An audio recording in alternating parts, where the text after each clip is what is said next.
Good afternoon, and I am George Gary. I do these morning shows. It's normally in the morning when I'm doing food shows for CBS San Diego, but I thought I would do them at home and do a few things for all of my people across the country and world, because I am friends with people in probably about 150 countries, and once in a while I have Australia watching and the UK and things like that. So I welcome you. I teach all over the country. I used to work on cruise ships a few years back. That's why I know so many people from around the world. And I did that for 8 years. I did cooking classes on board the ships. I'd go to the markets and shop and things like that.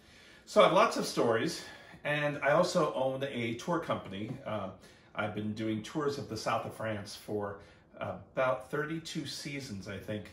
And we are postponing this year and going next year, which is the month of May. And I'm going to be having 2 weeks. One is completely sold out, and the second week is almost sold out. So if you are interested in my French tours, let me know. It might be kind of nice to go away after all of this turmoil of staying home with your loved ones. Happy Easter week, and we're going to be doing a pork dish. And this we do so many different ways. And I love this. This is more of a south of France Provençal type of dish. It's very simple to do. Sometimes pork loin, the tenderloins, you get 2 of them in a package. You can tie those together to make them larger, or you can get the full pork piece that it was about this big, and I only want about 4 pounds, and this was 8 pounds. We have the fat on top, so we're going to keep that like that. And I dried the meat, and we dry that. And the special thing that you need with this recipe is probably a fast read thermometer. And if you don't use one for meat, everyone should have one. It's so much easier instead of having to figure out how many pounds per ounce and how many you have to minutes per pound, 22 minutes times how many ounces. Oh, it's just a hassle. So the other thing is our recipe only has about 3 ingredients. One is herbes de Provence.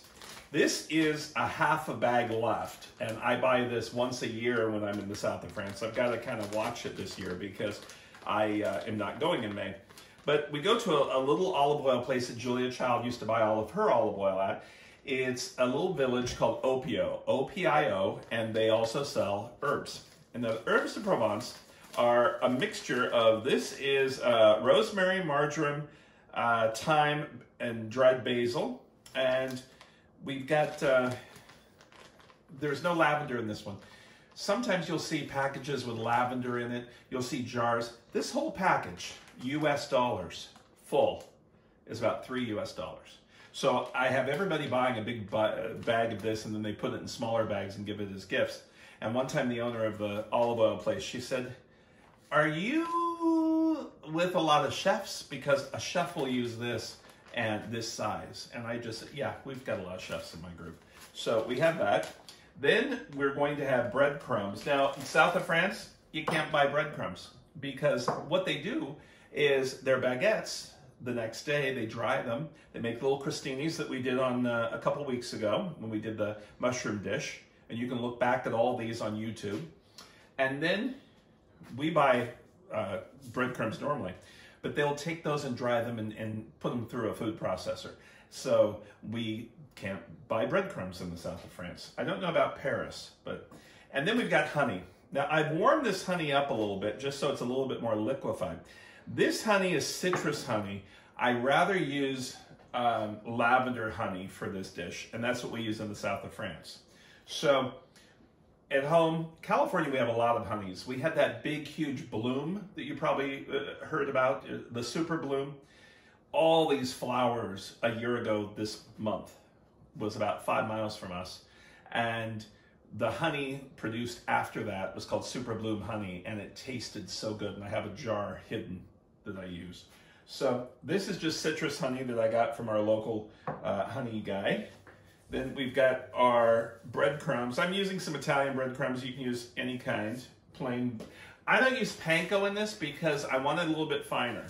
Then I use my herbes de Provence. Probably the recipe tells you exactly how much. and it's only a few teaspoons.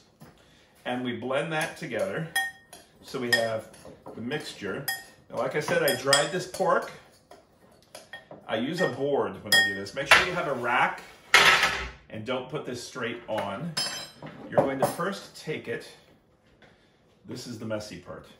You're going to take your honey and pour, you can brush it on. You want to rub it all over the pork on both sides and the edges. So you've got pork with the honey. This isn't really a sweet dish either. In fact, I didn't even think of doing this until Neil asked me the other day. He says, why don't you do the pork dish that is so good? Then we're going to take our herbs de Provence and pat that. I do the top first, then I do the bottom,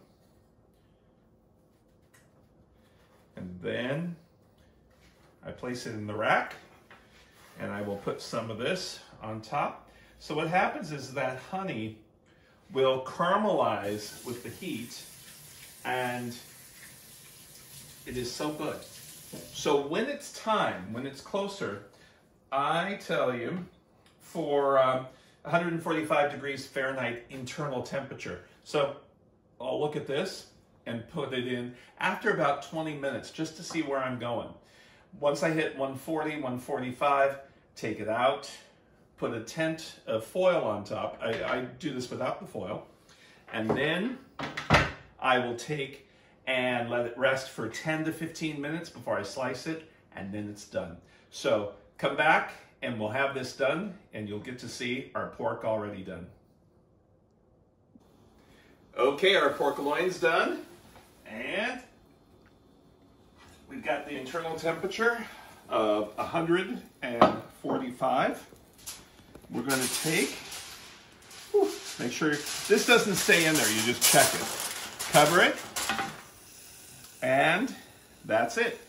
About 15 minutes, I'll be ready to slice up, and that'll serve about 6 people, and it'll be really good. And it doesn't have a whole lot of fat, so you're gonna love it. Happy Easter, happy week, and talk to you tomorrow. Take care.